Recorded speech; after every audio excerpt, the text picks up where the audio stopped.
set to go now on 1st and 10.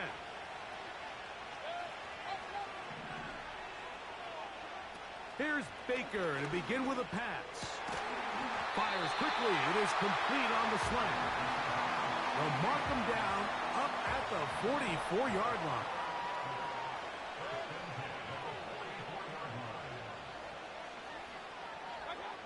On 1st down is Mayfield.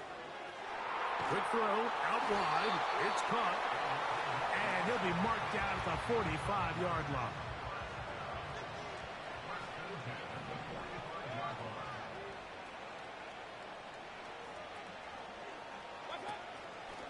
On play action, Mayfield.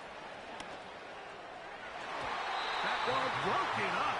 It is incomplete. They tried the shot on 1st down. Couldn't connect. It'll bring up 2nd down.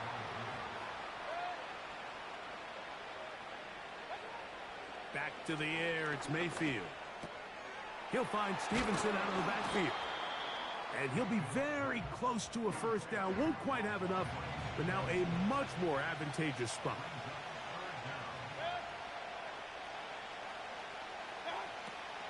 From the gun on 3rd down, it's Mayfield. That's over the middle and taken in. He's got it. How about 4 catches on this drive alone? Time to change the defense. This one gets him another 1st down.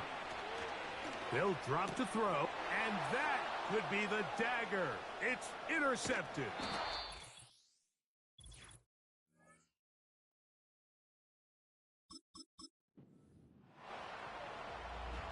So, 1st and 10 now from the 30. Throwing is Mayfield. He'll look over the middle and find his running back. And they will bring him down on the other side of midfield. 1st and 10.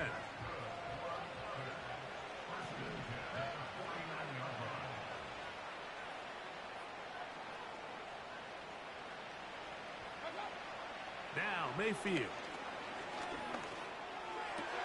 That one, oh, it's on target, but it goes as an incompletion. Looked like he had that one in his grasp, but unable to hold on, and it will be 2nd down.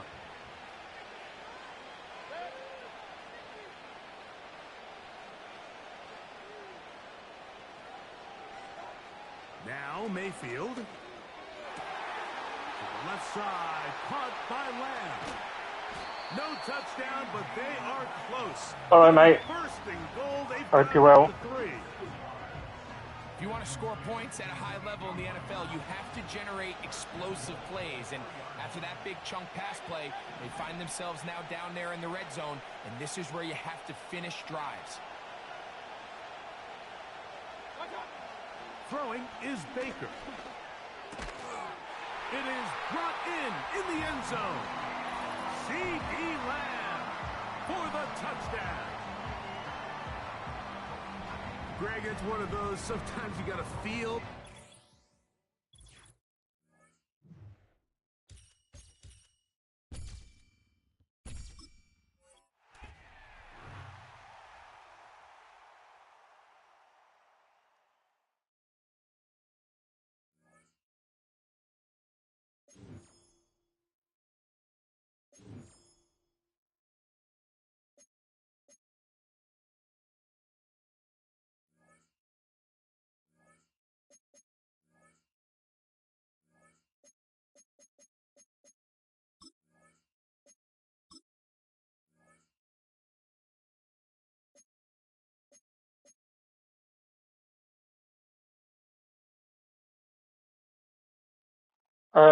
No, mate, only when it's on. I do watch, I've got Game Pass, so I do watch like older 49ers games and things. So, I mean, I suppose I do watch it every day, yeah, to a degree, but obviously anything that's, especially this time of year when I've got a bit more time being on holiday and stuff, I'll watch a lot of the older games. So I'll watch the 49ers Bears 88 NFC Championship game the other day, and the Fog Bowl, the Eagles Bears game before that.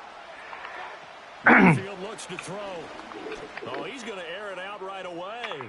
But yeah, I'm always pretty much on Madden. I mean, last week was a bit of an exception to that because of this chest infection. So I've still got this like chest infection hanging around, and we had to be careful with it because of the pneumonia that I had last year. So I've had antibiotics and stuff, but I didn't really get to play as much last week just because I was ill. But I'm just jumping on to do some dailies. Yeah, the 49ers have had it now. There's not much you can do when you get that many injuries. The Lions are the same as well. Like on defense, it's like they've fallen off a little bit. I mean, I know they played the Bills at the weekend, but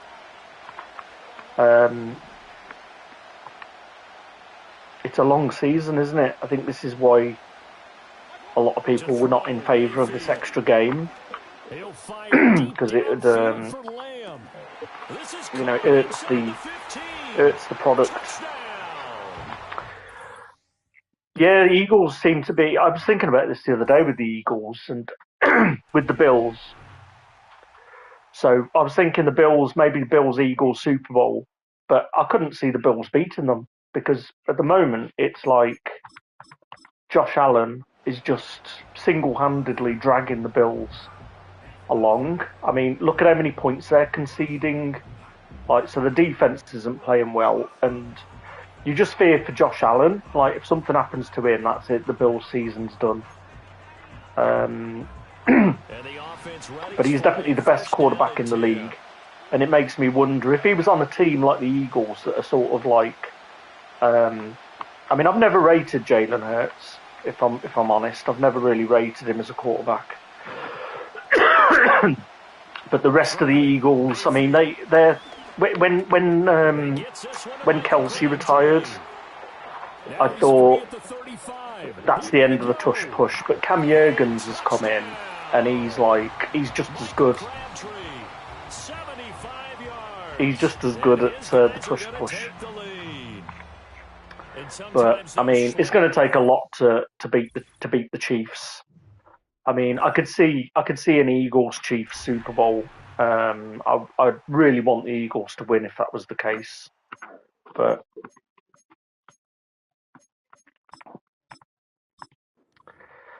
I mean, it's hard to see anybody beating the Chiefs. It just feels like the NFL want them to three-peat, and I always remember talking about watching the old games. I always remember that the one old game I just cannot watch is the 49ers Giants championship game that ended 15-13, the one that Montana got injured in. And what I remember from that game is Pat Summerall saying there will be no three-peat, and that's all I can sort of remember. I can't watch that game. The Roger Craig fumble, the Montana injury, and the fake punt. I always remember the fake punt, and Mark Bavaro getting some key first downs. Hate that game. But yeah, I think with the Chiefs, a lot of it is Spags' defensive play calling as well. Andy Reid and Spags. I mean, Spags is like probably the greatest defensive mind after Buddy Ryan, I'm going to say. I would say the thing that lets Buddy Ryan down was I think that he only worked really well with Mike Ditka. When they split up, they weren't as good. Now, with Spags, I think that's different. He's working well with Andy Reid, of course he is, but I think that he can sort of he can excel no matter what team he goes on. And that's what makes a good coach stand out, is that he gets the very best out of players that might not be the best, and that's what Andy Reid does, and that's what Spags does. And I mean, people go on and say like, oh, all these lucky breaks the Chiefs have had this season, but you've still got to convert. You've still got to convert the plays. You've still got to get the first downs and stuff. And the amount of times, I think this is what frustrates me when I watch a team like the Chiefs, is things like that run that happened against the 49ers, where it was like Warner didn't want to tackle him, And it's, I mean, what's Patrick Mahomes going to do? People are going to say like, oh, he's this, that, and the other, but you win by whatever means, right? If there's a weakness on the other team, you're going to try and exploit it. And Mahomes has realised that if he stays in bounds, players expect him to go out of bounds. So when he stays in, he gets those extra yards, and he knows if he does get clanged, he's going to end up with a nice 15-yard penalty on the end of it. So he's obviously exploiting the he's exploiting the expectations of the other team that he's going to run out of bounds and not take a big hit. Now, will he get away with that forever? No, probably not. He is going to get clanged, and he's probably going to get knocked out on a play like that at some point. And I was thinking about this the other day. It's like when I used to play.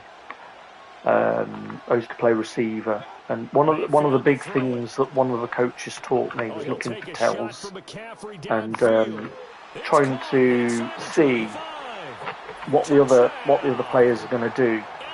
Now, one of the things that I used to be careful of as receiver is I always tried to be consistent when I was lining up. So if I knew it was a running play and I knew that I'm not going to be catching the ball, a lot of players I would see would like put a bit of, get a bit of lick on their gloves to get a bit of tackiness.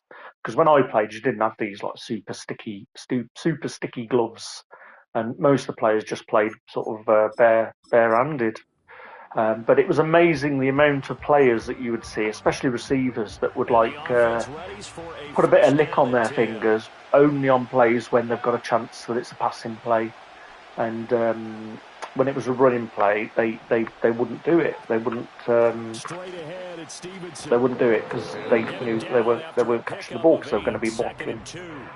And there's a lot of that goes on. I think was it one of the games at the weekend where they tried to do the fourth and short,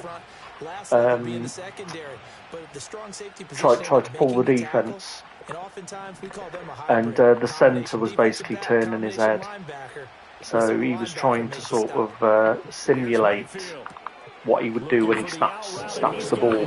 But a lot of players would do these little things, these little rituals. I mean, you sort of see it from a ritualistic point of view in tennis a lot. Like Nadal does the flicks his hair behind his ears, pinches his nose, and then picks his t-shirt up. So a lot of players have got these like little rituals and things that they do, across sports before a game, or in the NFL, like before a specific play. But I think this is sort of where film study comes in, like watching film of players and what they're gonna do. And I haven't watched much of this on Game Pass this year, but years gone by, I think it was because they removed it when they changed suppliers. But I would look at the film study of a game, and I would basically try and analyse, what's going on, why this play worked. I'd probably say it's Montana or Rice would be favourite player, but I'd also say Patrick Willis, because I've got a signed, a proper signed helmet from Patrick Willis that I won at one of the London games, and I literally won it a couple of years before he decided to retire. But yeah, I'd say defensively Patrick Willis, and then offensively I would probably say it's Rice. It's got to be Rice, really, and then Montana. A lot of tight ends just use their size and buy some space and kind of body people away and catch the football. But not this guy. He's a refined route runner. Makes me wonder if he took some dance classes in his background with his footwork. Here's Stevenson. And I'd say recent times, I would probably say Brady. Even though he's not a 49er, I think that everybody should be a Brady fan in terms of what he did. And I mean, even now we're seeing changes of an era. It's like what Mahomes is doing is even more. If you compare Mahomes' stats to Brady, right, in the first like 5 or 6 years, and it's crazy. And why it is because we're seeing another shift in how the game's played. So it's actually gone into overdrive protecting quarterbacks. I think I read some stats that I don't know how true this was because I never looked up the stat, but I read that somebody had said that Mahomes has actually got the most 15-yard penalties go his way and sportsmanlike conduct for roughing the pass balls. And I was like, yeah, I can sort of believe it that. The protecting of the quarterback. Like every time Mahomes takes a hit, he's always looking for the ref. He's always like looking, you know, get eye contact, assert dominance, and all of that stuff. I mean, this is the thing. People talk about the NFL being fixed, right? Now, I don't think it is. I don't think it's fixed. I think there's too much. There's too much there for a game to be fixed. You know, we're not talking about like wrestling, but I think the game is changing to protect people's brains. Which the same is happening in soccer. They were on about the other day about how in some places they've banned headering football. No, I don't. I never. My missus used to watch wrestling years ago, but I'm gonna get my little violin out now and say that we were really poor when I grew up. So we didn't have Sky. So a couple of mates had it, and I remember sort of going and watching wrestling like in the late '80s, sort of Ultimate Warrior sort of time, Hulk Hogan and all of that. But yeah, I never really got into it. The missus used to like it. She knows all the wrestlers, the older ones. I'll watch it now and again if it's on. You know, I don't dislike it.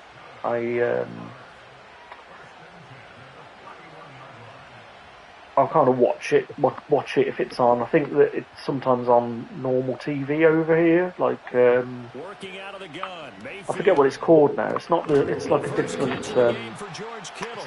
It's not WWE. It's something else. Can't remember the name. All Elite, is it? All Elite Wrestling. Yeah, I watch soccer. I'm a Liverpool fan, and but I'm more of my local team is the team that I'm most into watching. We're a non-league team, and my brother's a big fan. That's it. Yeah, All Elite Wrestling. Yeah. Yeah, I'll watch some of the I'll watch some of the older things. I guess as you get older, everybody sort of gets this nostalgia,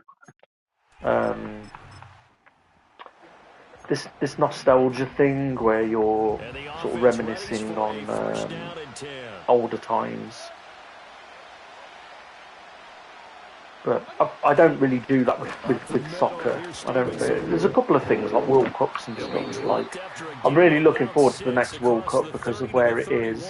Like I really enjoyed that USA '94 World Cup. So I think it's going to be a decent World Cup. I might even try and get over to the States to watch some England games if we make it. I'm sure we will. From the 31, Mayfield. Yeah, American football was always like the first love, and my brother actually got into the NFL before me.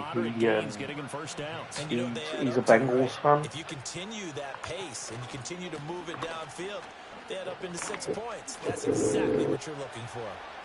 So my first season was actually the 49ers Bengals Super Bowl, so that was pretty cool. My parents let us stay up and watch it. I still remember I didn't really understand the rules that well back then. I remember when Stanford Jennings returned that kickoff, and my brother was like dancing around the room. Hockey's another one. I like NHL, so I'm a Bruins fan. But that was more from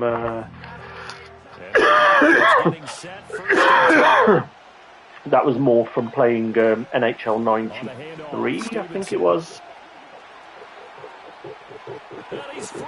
And my brother used to be Vancouver. Touchdown! Ramondre Stevenson, 75 yards. And his guys are going to take the lead.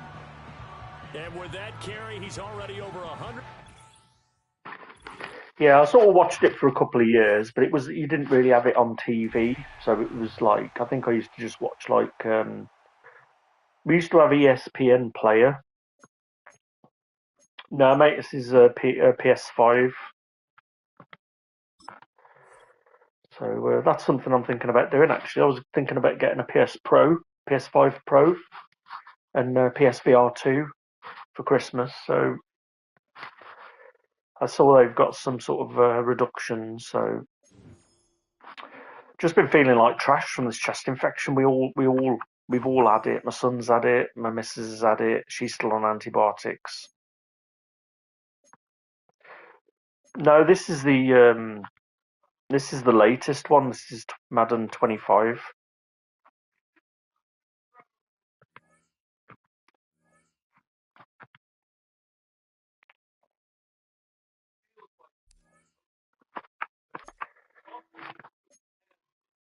Just trying to get this daily done before. There we go. Before it runs out.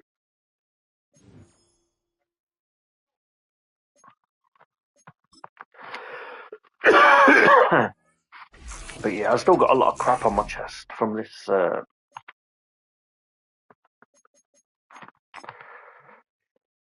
illness.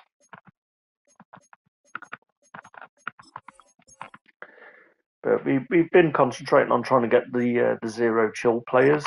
So we sold a lot of the old. Well, I say old. They're pretty recent players that I purchased. So I lost money on them, but I thought I'd rather get them sold now while I can, and then I mean look at the lineup there now. We've got like 5 96s, and a lot of these players have got. I couldn't work out why I was losing all the time against these players because I must have had like 6 of these 96 overalls playing, and I didn't realise that a lot of them got 0 AP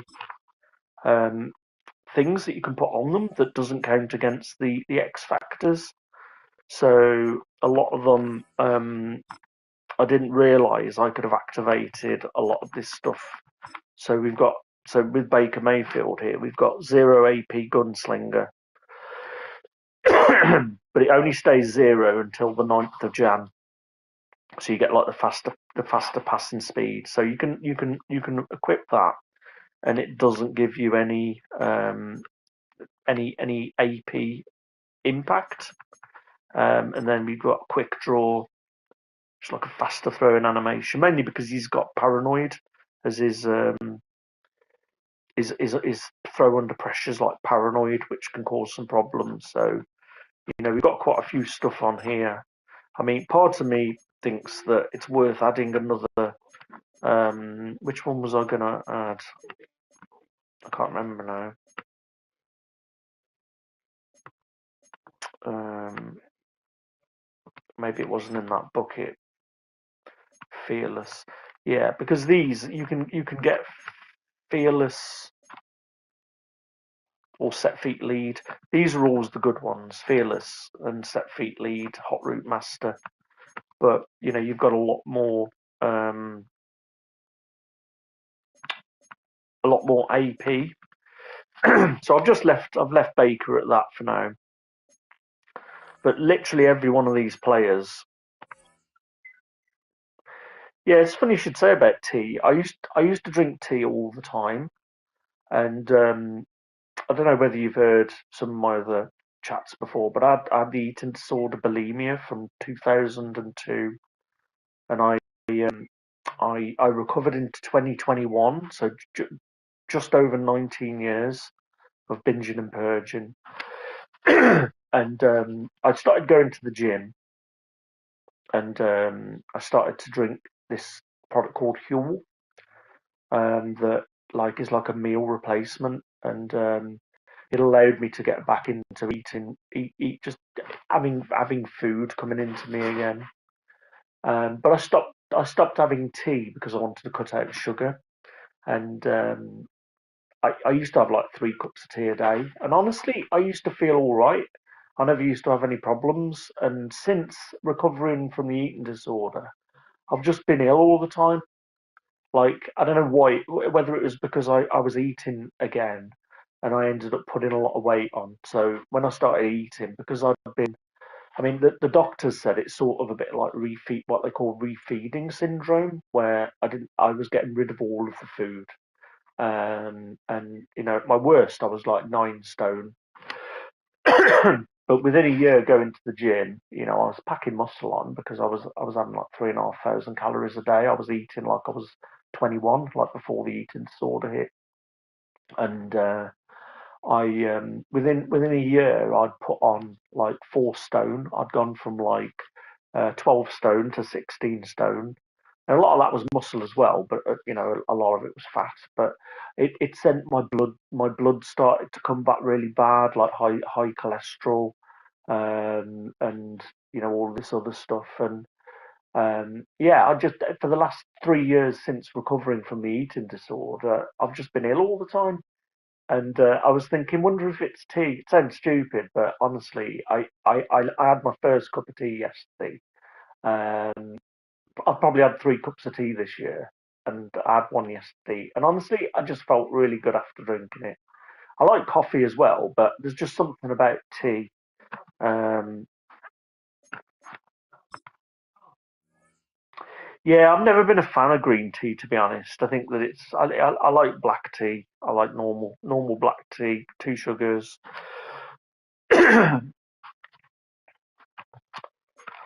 But yeah, so here's another one of the guys. So we've got like human joystick for like 0 AP, and then we spent like 2.5K on tank, and we've got the freight train there.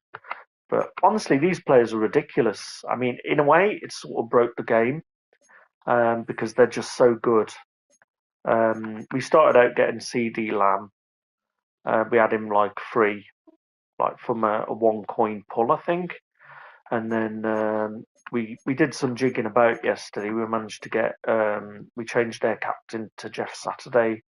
So the weak spot of the line now is again right guard. So we're hoping we're going to get like a right guard tomorrow and zero chill that we can put in. It's not going to hurt our chemistries either because we're not really using any Panthers chemistry. So if we could get a 40, a 49, and maybe another Spencer Burford in there.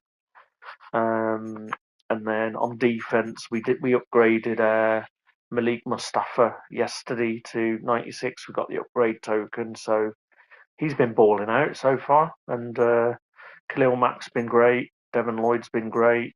Even this guy, he's only a 90, but he goes up to 92 with the chem. So um, yeah, we're looking pretty good. We've got Cole Hamilton as well. So yesterday we got Cole Hamilton, Malik Mustafa. I'm sure we got somebody else. Did we buy somebody else yesterday?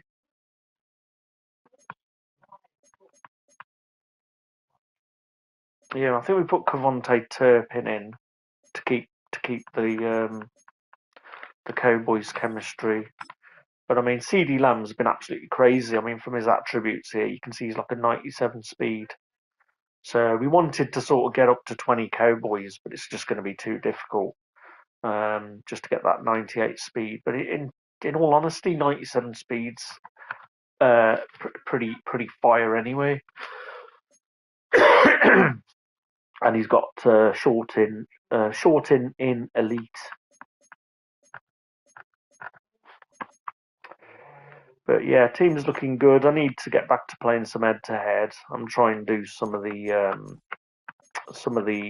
draft to try and get some more snow, maybe to upgrade another one of the stocking stuffers, and then yeah, we should be looking pretty good. The downside to Madden this year is there just isn't enough challenges. It's like we get one new challenge a day, and there just doesn't seem to be anything outside of head-to-head that you can grind.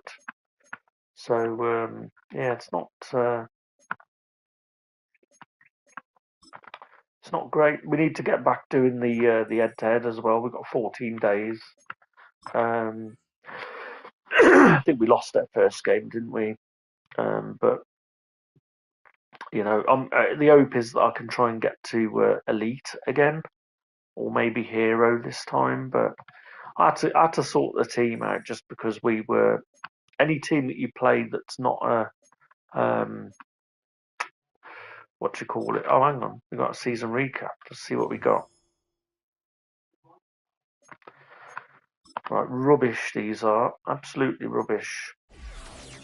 I've never had anything good in these packs.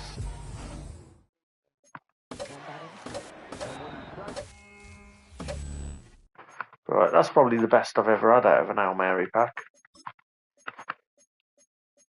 That's interesting. Why is he going for 15k? Has there been some more sets or something, maybe?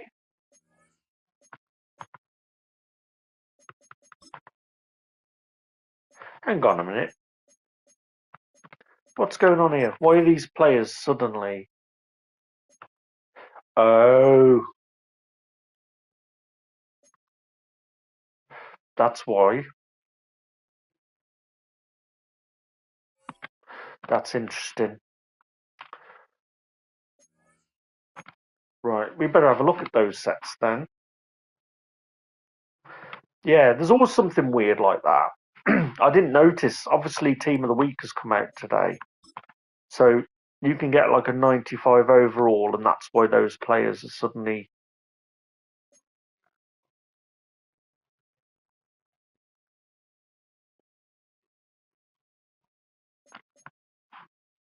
Right, so you need 8. Well, it can't be that, can it? Oh, I've got loads, mate. I'm a retro gamer as well. I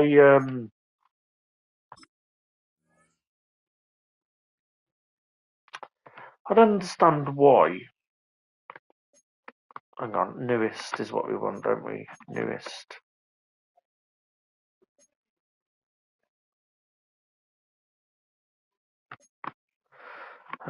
Completion percentage.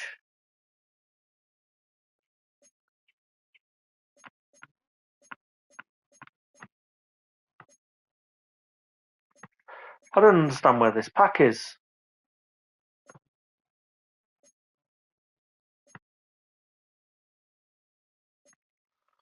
I mean, it's Team of the Week, isn't it? Program Team of the Week.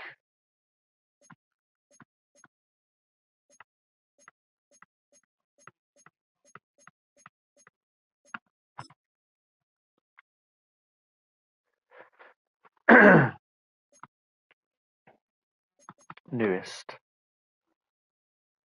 Because if I can add those guys to the set...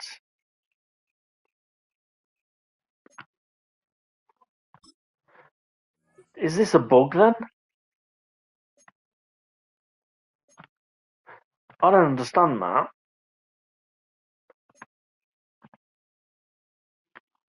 Right, let's go to my items. And then see if we can add this guy to the set. And see what it's called. It's changed now. What the heck?